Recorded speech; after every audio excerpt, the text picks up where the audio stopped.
Hello बच्चों, कैसे हो आप।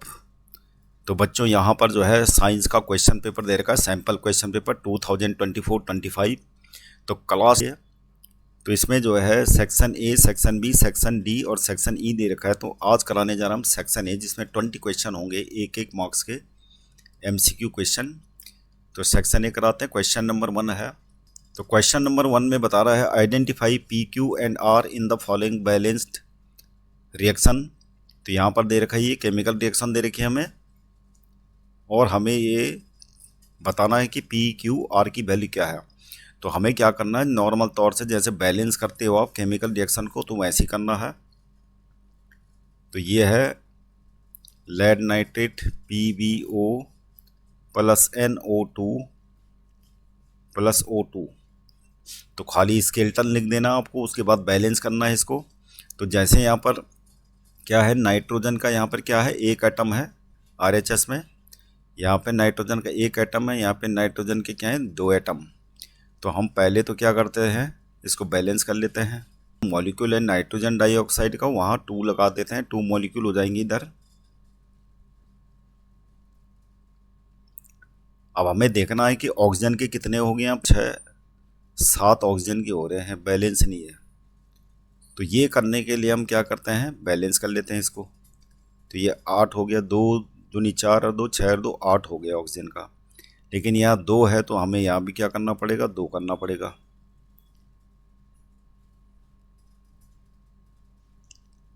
अब ये करने के बाद क्या हो गया,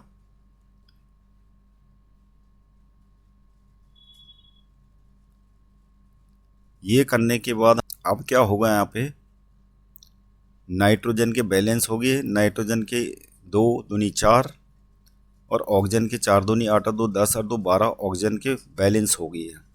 तो इसका मतलब जो हमारा इक्वेशंस है वो क्या होगा, P इक्वल टू कितना हो जाएगा, P इक्वल टू 2 हो जाएगा, Q इक्वल टू 2 और R इक्वल टू 4।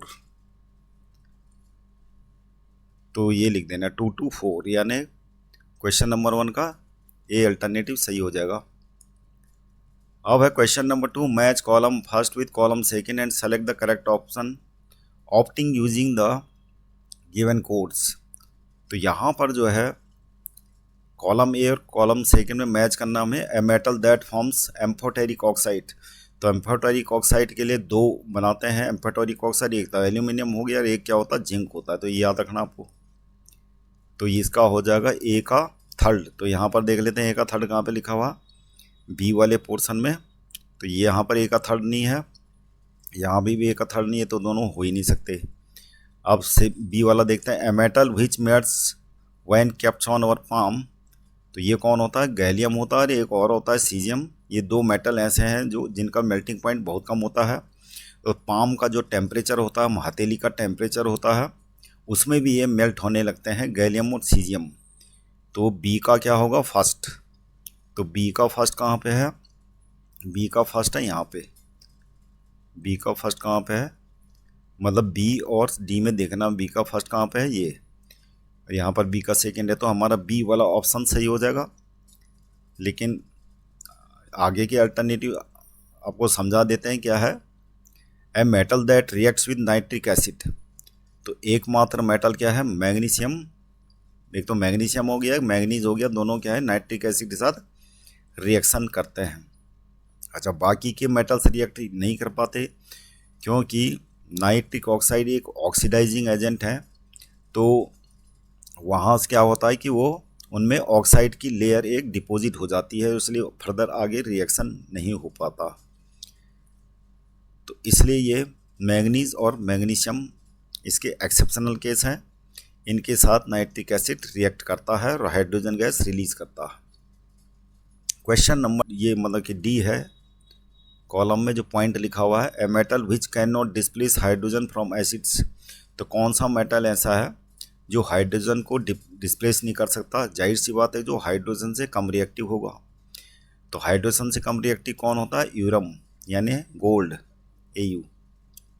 तो फिलहाल एग्जामिनेशन पॉइंट ऑफ व्यू में आपको किनारे से किनारे ऑप्शन देखने ऐसे मैच करके। तो ये जैसे बी पॉइंट, जैसे ए और बी पॉइंट से ही क्लियर हो गया था कि बी ऑप्शन सही है, तो आपको ऐसे करना है। Question number 3, the solution in the given figure is likely to be. अब यहाँ पर क्या है, bulb does not glow, bulb glow नहीं कर रहा, इसका मतलब यहाँ पर ये कोई बैड कंडक्टर ऑफ इलेक्ट्रिसिटी है। तो नाइट्रिक एसिड तो एसिड होता है, ये गुड कंडक्टर ऑफ इलेक्ट्रिसिटी होता है। Alcohol is a bad conductor of electricity, इसका मतलब ये सॉल्यूशन क्या होगा, ये सॉल्यूशन होगा एल्कोहल C2H5OH। बाकी के बता देते हैं, H2SO4 भी एसिड होता है, good conductor of electricity. CO2 water के साथ रिएक्ट करके क्या बना देता, कार्बोनिक एसिड, तो ये भी हाइड्रोजन आयन रिलीज करेगा, तो ये भी गुड कंडक्टर ऑफ इलेक्ट्रिसिटी होगा। केवल एल्कोहल यहाँ पर होगा जो नॉन कंडक्टर है, इंसुलेटर का काम करेगा, मतलब कि it is not a conductor of electricity, does not conduct electricity, तो एल्कोहल है ये। तो आंसर हमारा बी है। Question number 4, an aqueous solution A turns the phenolphthalein solution pink on addition of an aqueous solution B to A, the pink colour disappears. तो यहाँ पर जो बता रहा है कि solution A turns the solution, phenolphthalein क्या होता है, एक इंडिकेटर है, और ये बेसिक सॉल्यूशन में क्या है, पिंक कलर देता है। तो इसका मतलब ए क्या होना चाहिए, बेस होना चाहिए, ए बेस होना चाहिए, और उसके बाद जो बी एक्वस सॉल्यूशन ऐड कर दिया जाता है इसमें, तो ये कलर क्या हो जाता है, कलरलेस हो जाता है। तो एसिड ये काम करता है, एसिड फेनोप्थलीन जो है एसिडिक मीडियम में कौन सा कलर देता है, कलरलेस देता है, इसलिए कलरलेस हो जाता है।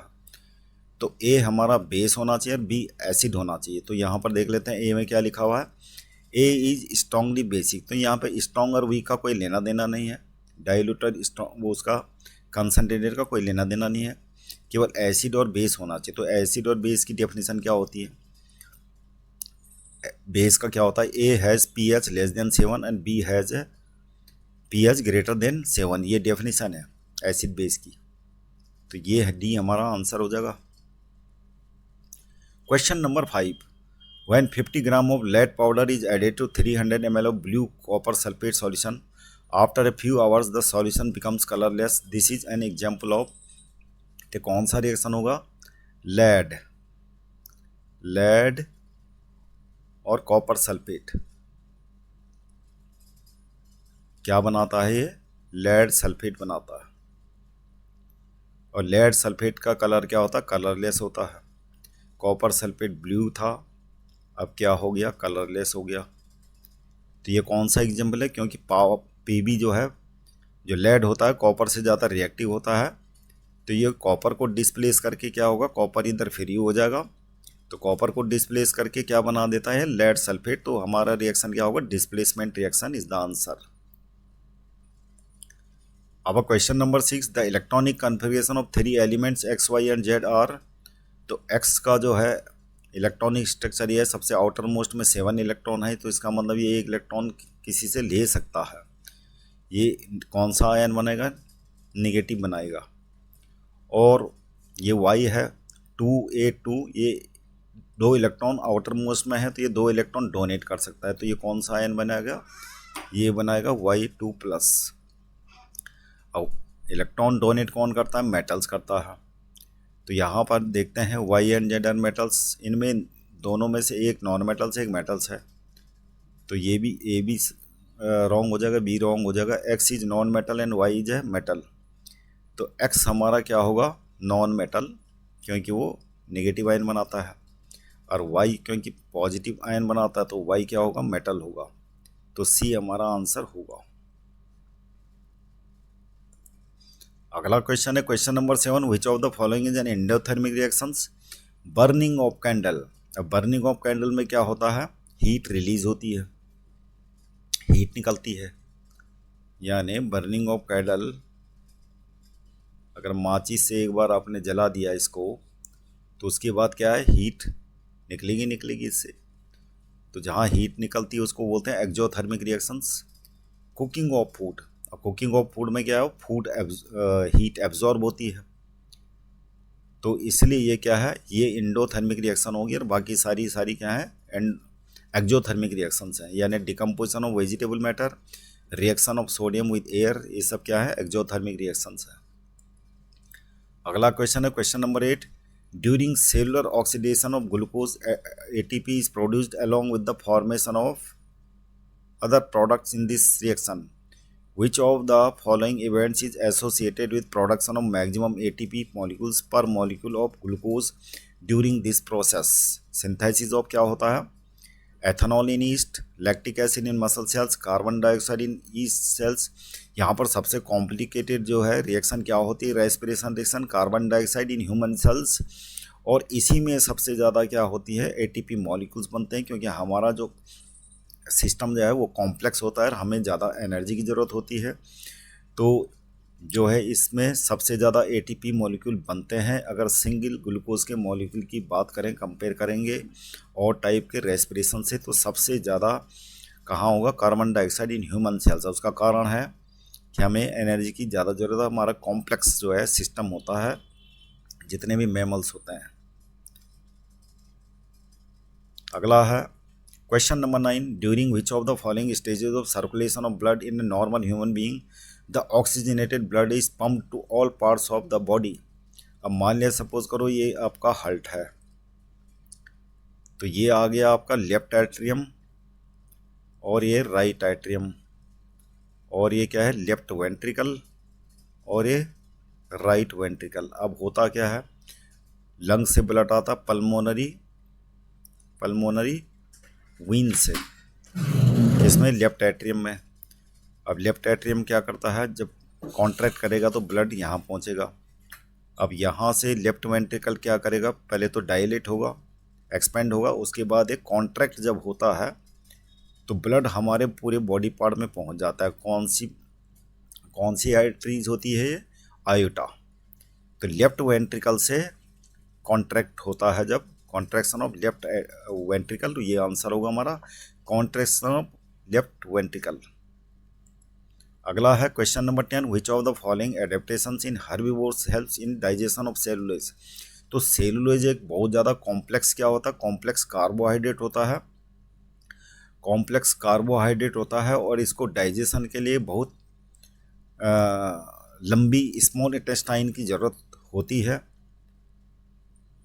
ताकि इसको सिंप्लीफाई करने के लिए क्या होता है? लंबी इंटेस्टाइन की ज़रूरत होती है, और जो हर्बीवोर्स ने एडेप्ट किया हुआ है। तो which of the following adaptation, तो ये एडेप्टेशन का नाम क्या है? Longer small intestine. Question number 11, there was a cerebellar dysfunction in a patient, which of the following activities will get disturbed in this patient as a result of this। तो ये होना चाहिए पोस्चर एंड बैलेंस, क्योंकि cerebellar dysfunction किस में होता है? तो ब्रेन का ये जो हिस्सा होता है, इधर का पोर्शन ये हिंड ब्रेन में आता है, इसको बोलते हैं सेरिबेलम।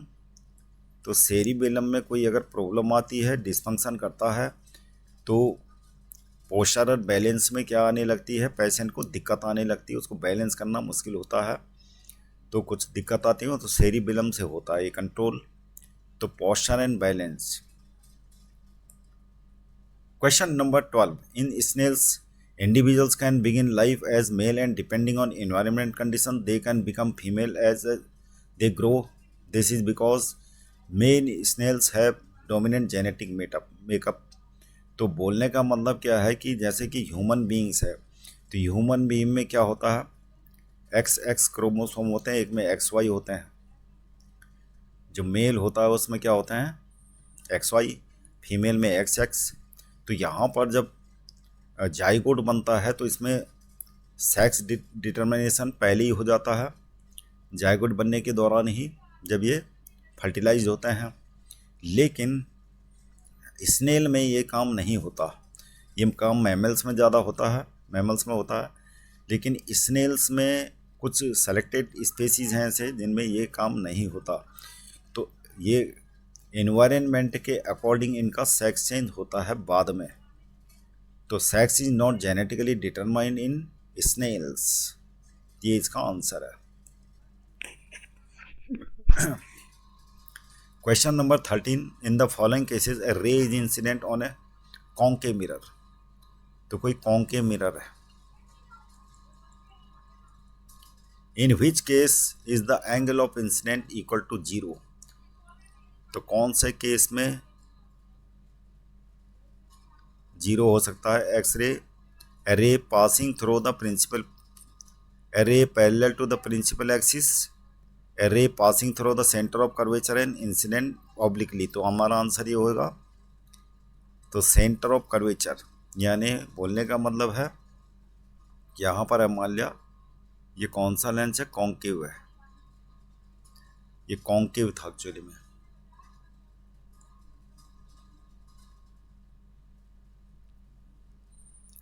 क्वेश्चन नंबर 13 में है, in the following cases a ray is incident on a concave mirror, in which case is the angle of incidence equal to 0। तो कॉन्केव मिरर मतलब जिसका रिफ्लेक्टिंग सरफेस क्या होगा, बेंट होगा। अब यहाँ पर देख लेते हैं, ये हो गया P आपका, ये F हो गया और ये C हो गया, सेंटर ऑफ कर्वेचर। तो लाइट रे जब सेंटर ऑफ कर्वेचर से पास होती है तो ये उसी रास्ते क्या होती है, रिफ्लेक्ट हो जाती है। उसका कारण क्या है, अगर हम इसको टेंजेंट ड्रॉ कर दें तो इसमें जो इंसिडेंट हो रहा है, ये जो प्लेन है जहाँ पे इंसिडेंट हो रहा, टेंजेंट्स को हम यहाँ पर देख लेते हैं। तो ये एंगल क्या होता है, 90 डिग्री, क्योंकि रेडियस और टेंजेंट के बीच में मैथ्स में पढ़ा होगा 90 डिग्री होता है। तो इसका मतलब नॉर्मल जो है, नॉर्मल का डायरेक्शन और इंसिडेंट रे का डायरेक्शन क्या है, सेम है। तो नॉर्मल और इंसिडेंट रे के बीच में कितना एंगल बनेगा, 0 डिग्री। तो हमारा आंसर क्या होगा क्वेश्चन नंबर 13 का B. Question number 14, choose the correct option for the colour of rays for A and B. तो क्या होता है, विबग्योर, विबग्योर। तो आर क्या शो कर रहा है, ए आर को शो करेगा, ए क्या करेगा, कलर ऑफ रे ए। तो कलर ऑफ रे ए क्या होगा, रेड, यानी सी ऑप्शन सही हो जाएगा, इजी है। Question number 15, identify the incorrect statement, the energy available to producer is maximum because.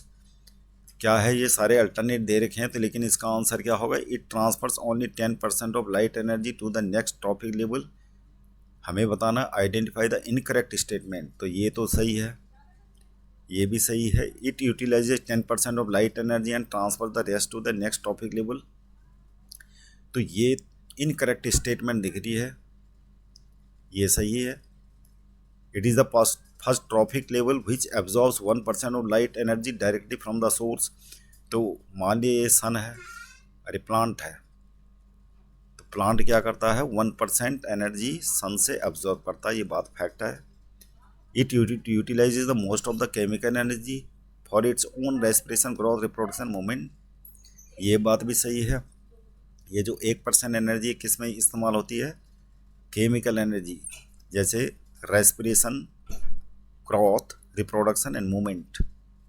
और रेस्ट ऑफ जो होगी उसका 10% आगे ट्रांसफ़र होती है।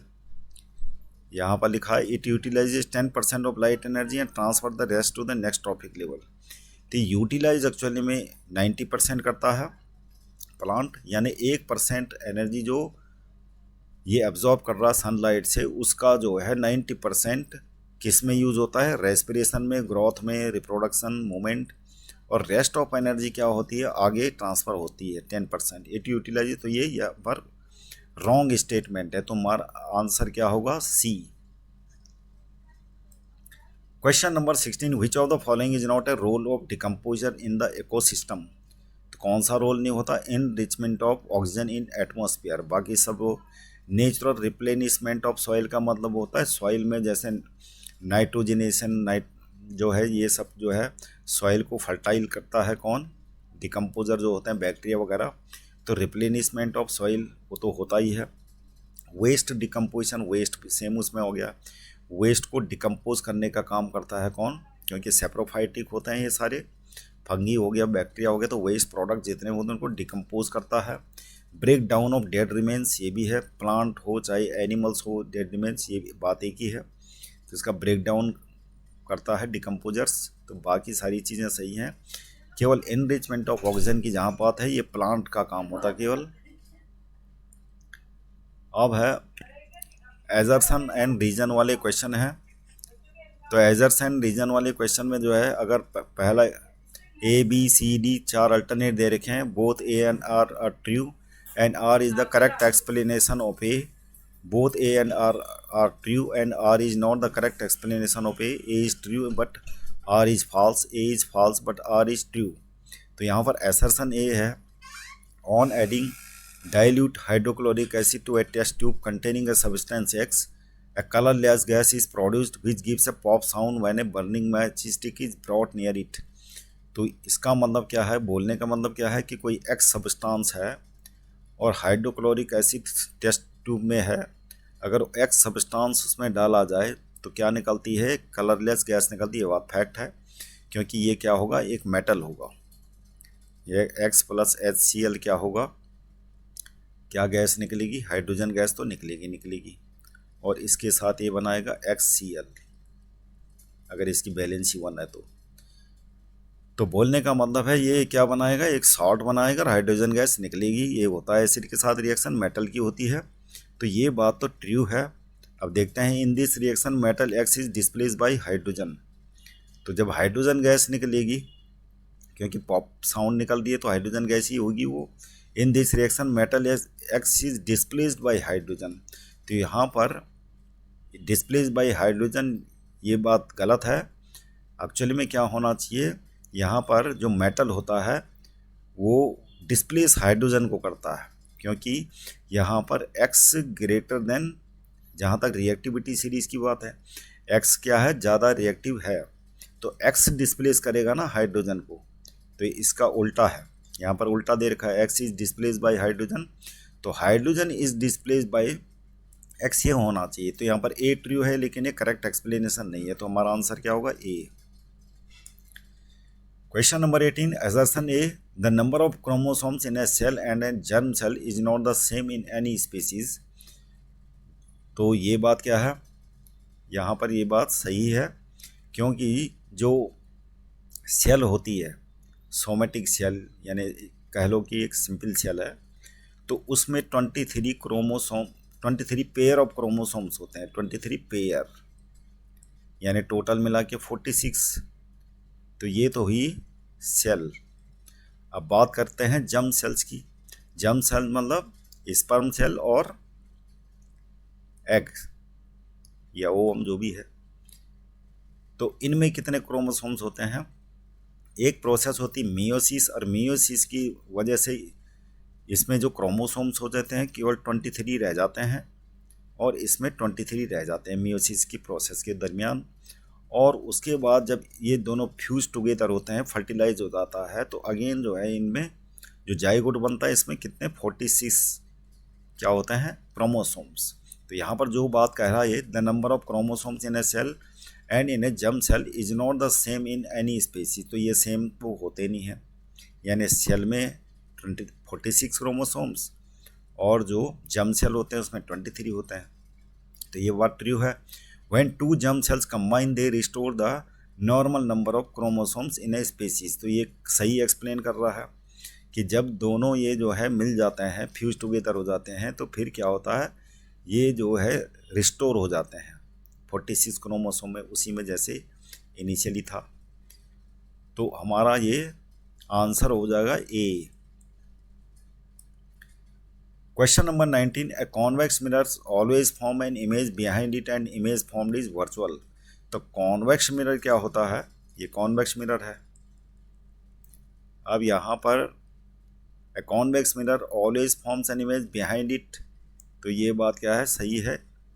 तो यहाँ पर ये रिफ्लेक्ट हो जाएगा रिफ्लेक्टिंग सरफेस से, और इसको डॉटेड लाइन में मिलाएंगे तो इमेज कहाँ बनती है, राइट हैंड साइड में बनती है। तो ये वो बात जो कह रहा है, convex mirror always forms an image behind it and the image formed is virtual.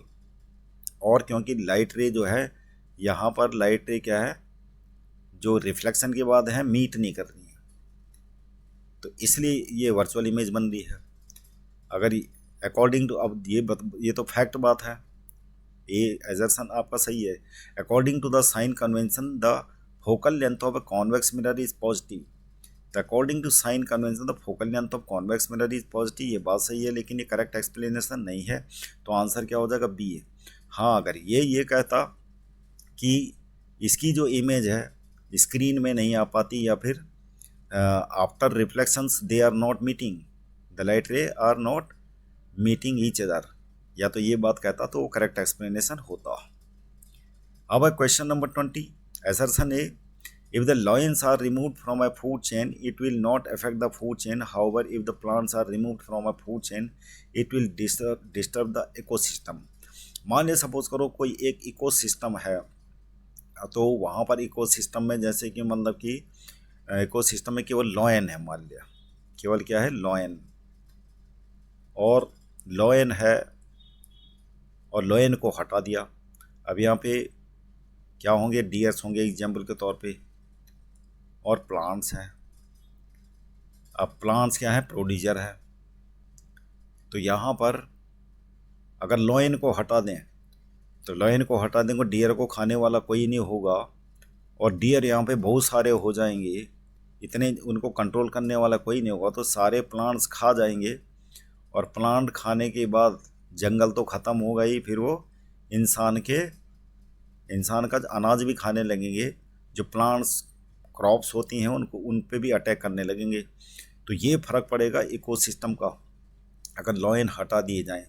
तो ये बात जहाँ पर ये बोल रहा है if the lions are removed from a food chain it will not affect the food chain, तो ये बात गलत है, फूड चेन को बिल्कुल इफेक्ट करेगा जैसे मैंने बताया ये, तो ये बात फॉल्स है।